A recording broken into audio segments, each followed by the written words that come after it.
So it's ROCKFLESH.com coming from TechFest 2023 once again, and I have fresh from the stage of Virtue. Hi guys. How's it going? How was it for you guys on stage today? It was good, man. A lot of fun. We had a good time. A lot of fun. We haven't been here since 2018, and we played the smaller stage last time, the after party. Yeah. So, I remember. I was there. Yeah, it was good to come back and play main stage and kind of just do what we do.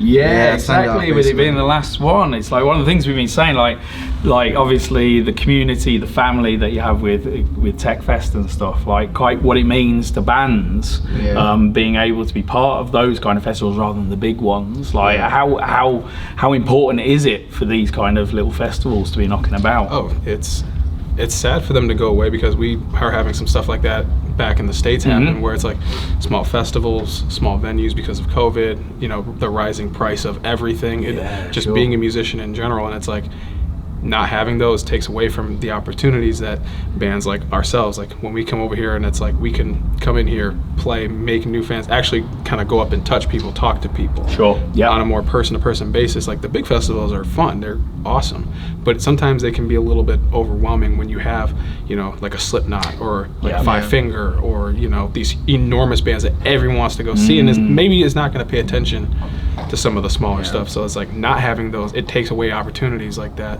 you know.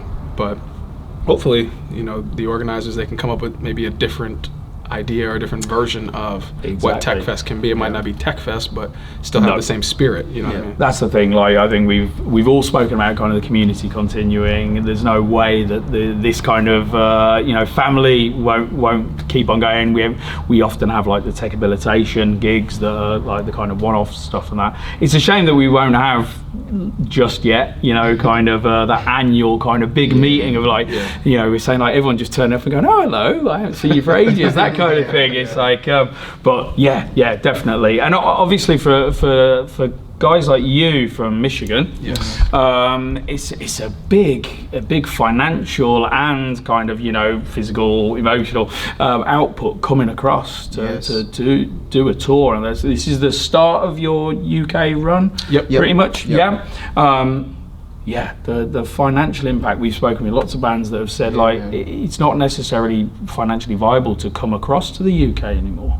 No, it can be it's definitely difficult. We're thankful that we have a fan base here in Europe in general, and, you know, label management, everybody else that's supportive to help us get over there, because again, it's not just ourselves or anybody else. You need a support system, you need that community, and then the people, the demand has to be there, because you know, not only with the United States, the changing, you know, policy with the United Kingdom and however all that stuff that impacts us as well. So it's like, I can only imagine like even the people here where you're like, ooh, you know, forget even international bands, even homegrown bands are still having, you know, issues and things. It's the impact on merch and stuff that we say often. The merch is the way that you can get forward, but now, like we see, like since Brexit and stuff, with the European bands, like having to pay tax on because it's something that you guys will have known for a long while from the US, paying tax on, like, you know, kind of like every single T-shirt that you're bringing across and stuff. It's those little bits that people don't realise. I think that obviously makes a big impact. Oh, absolutely. Definitely. So let's talk about the music a little. How would you describe your sound as a band? Sound as a band. Sound as a band. Sound as a band. I don't know, man. We've evolved since when we first started as this band. I think during COVID, obviously because COVID kind of fucked a lot of things up for bands and even people, just regular people during that time, we kind of just, you know, we kind of took a step back and we kind of just like, let's really hone in this sound that we want to do now. And if you're familiar, our song Sinner, like that was the first single we decided to release, and we kind of looked at each other like, is this after, you know, 3 years? Like, is this what we want to release first? Like, you know, because it was kind of it's different. It was very different than what we had done before. And, you know, I remember when we were in a studio and we wrote that song, it's just like, are we doing this? Are we really gonna do this? But it felt good. But it felt right though. It feels right. Yeah, exactly. And it felt right. Yeah. And, you know, we just like, hey, let's fucking do it. Like, let's release this as a first song. And It worked. Yeah, totally. It definitely worked. And as far as the sound goes, I mean, it has elements of a lot of things, and just that one song at least, you know, and it has some pop, you know, it has your rock music, it has metal, it's heavy. So yeah, like we did that, and just like, I think we found something now. This is what we're supposed to be doing, kind of thing. So at least I guess I can say that for that one song. Yeah, definitely. I mean, like, we often talk about the evolution of bands. Yeah. And sometimes bands specifically make a kind of revolution in their sound. Yeah, Whether that's definitely. Do you feel it's like being a revolution in your sound rather than an evolution?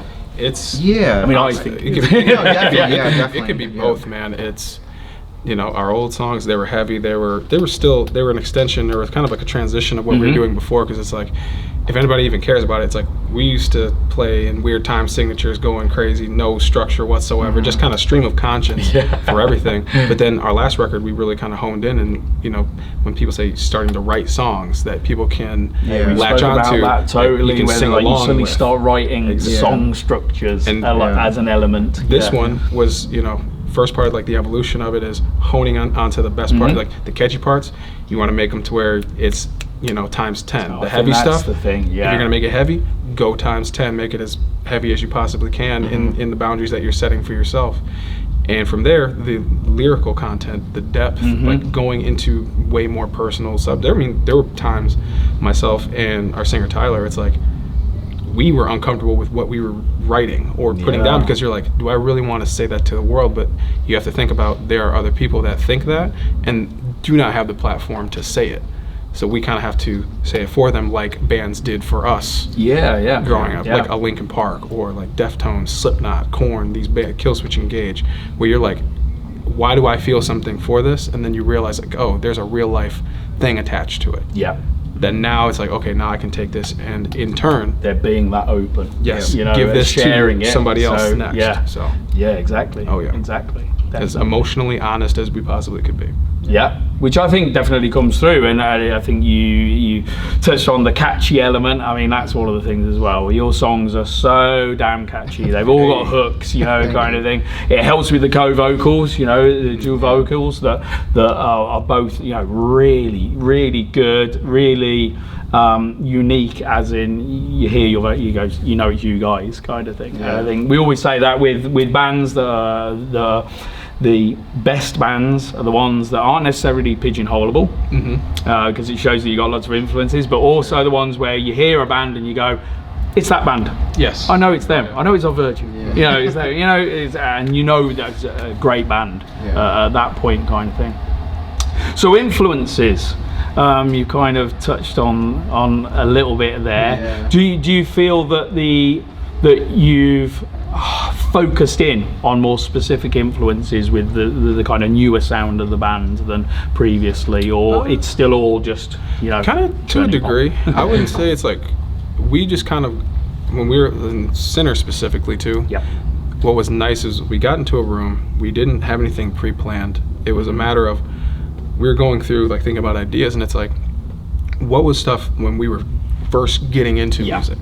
What were bands? And I listed off a few, Linkin Park, Slipknot, stuff like that, where it's like, as a non-listener, it made us feel something, and then it's like, we want to have that feeling as if, like, when we hear our own songs, you can enjoy it and not have to break it down as much. So it's not necessarily one specific band or thing, but it's like, you know, hey, maybe it's, we listen to this kind of chorus, or like, you just want it to be as catchy as humanly possible, and you just let it go. It's like, we didn't really plan anything. No.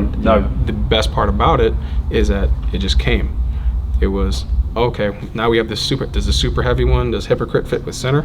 I don't know, but guess what? At the end of the day, It's us. it's going exactly. Still You us, know? Yeah. It all fits into the same thing. And is that kind of a thing that you very much thought about, writing songs that obviously you like to perform, but that you feel you would like to listen to, or you would like to perform, rather than saying this is what we think people should be seeing us as or hearing us as? if Oh, you see what I absolutely. mean. Like, I can listen to our music shamelessly and be like, I like this. Like, this is something that I can listen to, or That's I would brilliant. listen to. That's you a know, brilliant if you can't listen to your own music and not just be happy with it, like, maybe you're doing It something shows wrong. on stage yeah. as well. You know, Oh, yes. you know, if you're not enjoying it, we're not going to enjoy it. kind of Exactly. thing. Yeah. And one thing that somebody like taught me and has shown me, people do not know what they want until they hear it. So if you try to pre-plan and be like, oh, we're gonna like there's a little bit of that you can do, but at the end of the day, it has to be true to you. Yeah. It might not matter that, you could have 10 bands that are doing one thing right now, and you feel like, oh, maybe I'm the outlier because I'm not doing this, but you could be the one band that's actually doing the right thing. So it's listening to you first before you start going through and being like, oh, let me try to box myself in, when maybe, like you had articulated, you don't need a box. You're not supposed to fit in the box. If you're in a box, it's usually a bit generic, isn't it? Is the thing. So it can be. And again, there are bands that work well in the box. Yeah. But Yeah, there's, not everybody's going to be a Meshuggah. Not everybody's going to be North Lane or these, bands that, in essence, create the box. Yes, exactly. But those bands are outliers. yeah. The ones that It create always started as an outlier and then created a new box that people can... Exactly. Yeah, exactly. Brilliant. Okay, let's do some of the hard-hitting investigative journalism that we like to get into. Okay, who does the craziest poses on stage, do you think? Poses. Yes. I don't really pose. I just like kick around like a... You just live it. Spin around. Live it at the mic, especially. Yeah. Yeah, so I might say Tyler? Tyler can do some crazy poses on Tyler stage. likes running around a lot, doesn't he? Yeah. The man's got energy. Yeah, he didn't do it today, but he usually runs out into the crowd and or he'll or some shows before this he was crowd surfing with the crowd, so he probably would have fallen today if he would have done that. But climbing down and up again, and But no, Tyler does a great job, and he does some pretty crazy shit while he's up there. So we'll give it to Tyler. I'd go with that. Yeah. Okay, who's got the best hair out of the band? I mean, you've all got good hair, but depends. Okay, what kind of hair? Because if you I see what you mean. Like, put quality of hair. Exactly. If you put a fan in front of him, he's got like the Steph Carpenter thing where it's kind of like it can just blow into the wind. Mine's just, I don't know what it's doing right now. It's in a bun and it bobs and weaves. It does this. It bobs and weaves. But exactly. We're 50-50. I think you all make your hair work. Yeah. It's like it is the hard-hitting questions that we know lots of people who follow rockflesh.com care about hair. There you go. Please. It's true. If you could collaborate with any one artist, alive or dead, who would it be? Oof. Prince. Hey, Prince has been a common choice this weekend, I must point out. Yeah, definitely. I would say Chester. That's Chester Bennington. Prince and Chester in the same room. Yeah. Yes. That'd be crazy. That would be a sick track. Yes, right I would there. definitely say Chester. I would sit back and vocals and stuff going. I was going to say this is often the thing where people pick people and then go, "Oh, double-edged sword. I'm going to look terrible next to this person." It's like, hey, I can play. I'll just come up with some rhythms or whatever they need from me, and we'll figure it. We'll figure it out. You guys go ahead and do it. So you do. You do. Okay.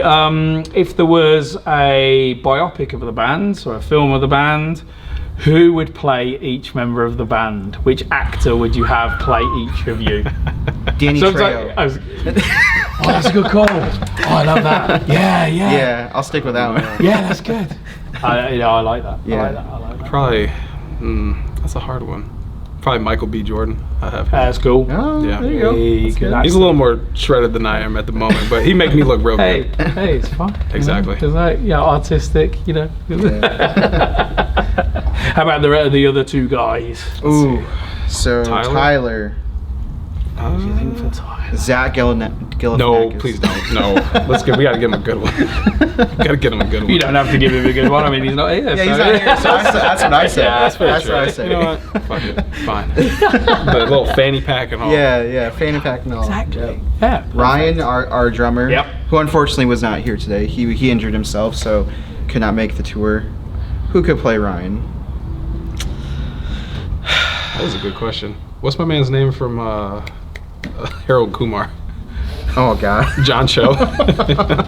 That could work. There you go. Already it's brilliant. It's like, we do get some interesting answers to that. Okay, of Virtue Fest. Of Virtue Fest. Who's playing it, and where are you guys going to play it? As it were, where are you going to put yourselves on the bill, if at all? Okay, so that was this is a two-pronged thing. Yeah. If And it can be as eclectic as you want. You can have various stages for different influences, everything. The budget is no question at all. The budget is no question. No, and you can have a live or dead. Oh, you know, shit. I mean, Okay. this is totally free range festival. Damn. That's a hard question. It really. It gets harder the more scope you have, really, I suppose. It would kind of be like Riot Fest, probably, like in Chicago, where they have hip hop, they have like Alive and Dead. I mean, you'd have Biggie, you'd have Tupac, you'd have DMX, you'd have Nas on like one stage. On the metal stage, I mean, you'd have Slipknot, you'd have, you know, probably Killswitch, Deftones, Spirit Box. I want early '90s Metallica. Ooh, there you go. We always like it when it I gets want specific. Black It's Album like era Metallica. It's like when And we they had can kind of only like, play that. I think we had like Whitechapel, but only earlier than Okay. 2012 and stuff like this. You know, it's like Linkin Park playing the first 2 records. Yes. Just the first 2. 9 Inch Nails would be sick. That'd be That- super sick. Basically, And we're they gonna would open our headline. own. We're gonna open our own festival. Exactly. Why not? Yeah. Why not? We just play. Everyone will be there. We can make sure everyone's there. And here's a question: would you call it just Virtue Fest or of Virtue Fest? OV Fest, Virtue. That has a better ring to it. OV Fest. OV Land, Oh, Virtue OV Land, Land. Virtue Land. It's like a theme park of just. Yeah. A theme park of Gotta have great- gotta have theme park of musical music, yeah. fun. Gotta Yeah, have great there you food. go. There'd be ramen. There'd be tacos. There'd be barbecue. It'd be free. Real Mexican Perfect. food. Perfect. There you go. Yes, because Yes. I'm sorry, there's no real Mexican food over here. there is not. It's fine. There isn't. So when are we doing this festival? You know, Next. yeah, good, excellent. We'll do it at the end of the tour. There you go. Yeah, at the end of the tour, exactly. Get everyone called up. Exactly. So you've got the UK tour Yes. Yes. that is across the next. It's pretty much a week and a and a bit, half. isn't it? About a week and a half, yeah. What can we expect from you after that for the rest of the year? So right now we're gonna be going back home to Michigan. We're gonna play a festival called Upheaval. It's a 2-day fest. We got Bring Me the Horizon and Lamb of God on one day. Our day has Hailstorm, Falling in Reverse, Ice Nine Kills. A little bit of time off, and then we are coming back with Being as an Ocean and a band called Senna in the UK and main Europe for August, September. We are going to start off playing Summer Breeze Festival, so that's going to be the next like big thing coming back over here. Fallen Fortress, Pall Mall Festival, and a few other ones that I'm probably forgetting right now. But So you guys are busy live. Yes. How about writing, recording? Whenever we can, whenever the downtime allows. Whenever it allows. Yeah. new album, New album is coming. Omen, Yep. September 29th, A Rising Empire. If you haven't done it yet, pre-order it. We got some Europe only variants for the vinyl. If you want the US ones, well, you better pay like $90 for the shipping. So Yeah. have fun with that. And that's through Rising Empire. Yeah, That's through Rising Empire, yes. Yeah, excellent. But yes, Good, please good buy stuff. that record. Do it. Please. Do it now. Help us. Help. I need Well, food.